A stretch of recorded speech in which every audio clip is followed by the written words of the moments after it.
Holy shit, that is not what I was expecting at all. Okay, so if you saw the title, you're probably like, what the hell? Since when do you talk about Pokemon, Kevin? Well, I've talked about Pokemon a little bit in the past, and I actually am a very big Pokemon fan.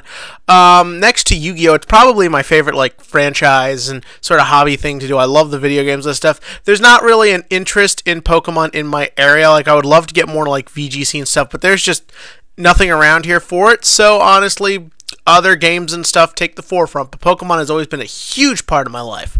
And the reason I want to talk about what happened today is because every franchise needs to take a look at what Pokemon accomplished this morning and copy it. Like, just copy it, blatantly steal what happened today. So, it was announced last night that there would be a Pokemon Direct, like a Nintendo Direct solely focused on Pokemon.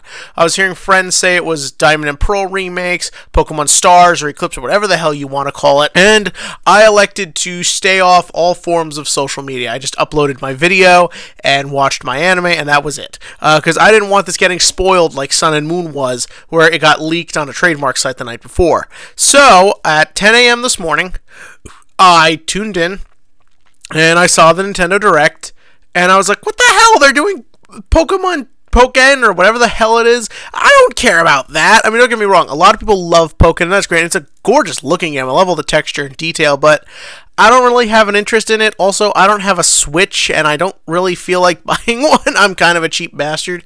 So, I just figured, okay, that's it. There's not going to be a DS announcement. There is no way Pokemon would save their bread and butter for the second part of the video. There's no freaking way. I figured we would get Gold and Silver on the 3DS, and I figured that would just be the other thing, but there was no freaking way that they would change the announcement, or that Pokemon whatever would come afterwards. Holy crap, they did it perfectly. Okay, so first up, let's talk about what happened in the trailer. This was cinema level. Like, you look at the trailer, it's beautiful. Okay, it's 2 minutes and Pokemon has endless money, but they put a lot into this. And even with those Sun and Moon trailers, with the kid who was moving to Hawaii and all that, the ability of the storytelling in this is really great. It is so simplistic, but it tells so much. And it looks really good. Like, I could almost see like a live-action Pokemon series that's in the vein of like Yu-Gi-Oh! Looking something like this. It's got that quality. And the thing is, it gets you into the story so much because you are a Pokemon fan. Why else are you watching this? So you get into it. You see that sort of idea of just meeting people through this silly hobby and all that stuff. You get into that, and then the story brings you to the guy's brother's house. And honestly, it was so enjoyable just as is. I was like, if this is it, so be it. But then, like, after they do the Pokken advertisement, and obviously Pokken will be coming out sooner, so that's what they wanted to get out. But what they did there, the way they trolled us like that, the way they threw it in at the end there, means A, you don't have to show a lot. We just got a few seconds of footage. We just saw a couple eye catchers. But the thing is that you're already so into it.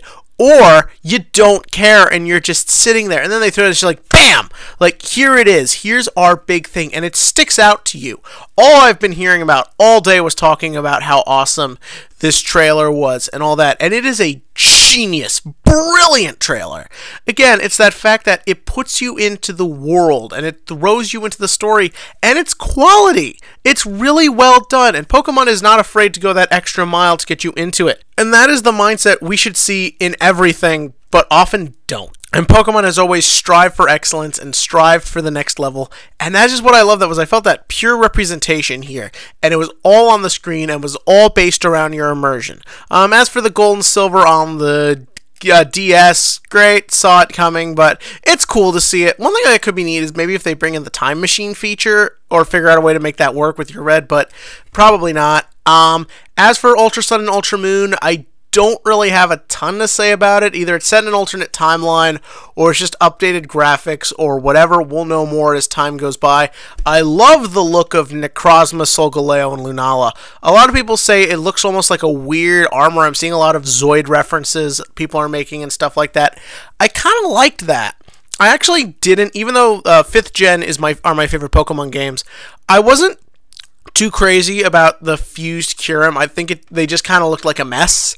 But I understand that was also part of the intention. I am sure this is going to have something to do with the story. And with the way Sun and Moon tried to implicate with the whole daytime change thing, some sort of implication of dimensions, I think could be really good if they do it correctly. This also begs the question, and the Pokémon thing again, I don't have a Switch, I don't care. But as for the Ultra Sun and Moon thing, that's a nice touch after the Ultra Beast, basically telling you the plot. I love the game logos, the way it's Necrozma mixed in, like maybe Necrozma is this force that's sort of trying to maybe get into our world, sneak its way into our world. But the other thing on people's minds is, does this mean we're not getting Diamond and Pearl remakes? Because the other couple times they did remakes, well, I mean, to be fair, end of Gen 4 is when they did that one. I have a feeling we're not going to get Gen 4 remakes. I have a feeling Nintendo is going to start phasing the 3DS out, and I seriously doubt Pokemon is going to want to make such a huge shift onto a main console like that, which is like a remake of a game from, what, like 10 years ago or something at that point. I think we might just skip Diamond and Pearl and have another short gen. But if the story for Ultra Sun and Ultra Moon is that good, I think it'll be worth it. But I could just see, I have a feeling the reason we skipped Pokemon Z was because the technology jump of being able to put full people in the game and a lot of the other upgrades from X and Y, I have a feeling that it just wasn't cost effective anymore to make a whole nother game with lesser graphics when you can just move on to the next thing. But who knows? But what did you think about this? In the comment section below, give me your thoughts on this announcement, and if you think it's what put Pokemon just a little bit above all the rest, because that's what I think. And as always, click to like and click to subscribe, and we've got till September.